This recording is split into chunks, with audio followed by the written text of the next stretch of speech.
Hi, in this video I will show you how to create a gaming logo on the Canva. So if you don't know how to use the Adobe Photoshop or the Adobe Illustrator and you still want to create your gaming logo, simply you have to open the Canva on your laptop or on your phone. Both versions are available. So log into your account. Once you will log into your account, now you have to click on the create a design, and here you will see a logo option, or you can simply search here.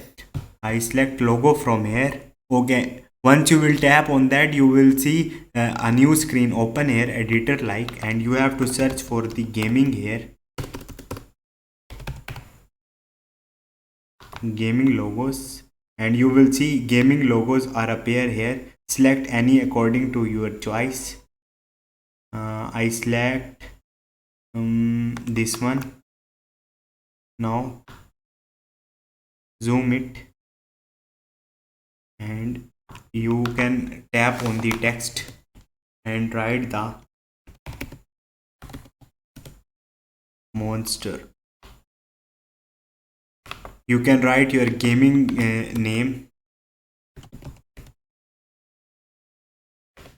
Also you can change the font color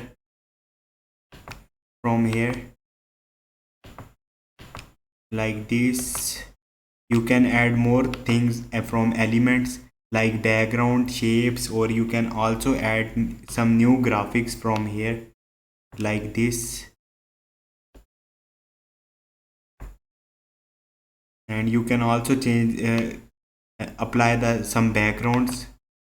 So this is the procedure to create a gaming logo on the Canva. Hope this video will helpful for you. See you next time. Thank you.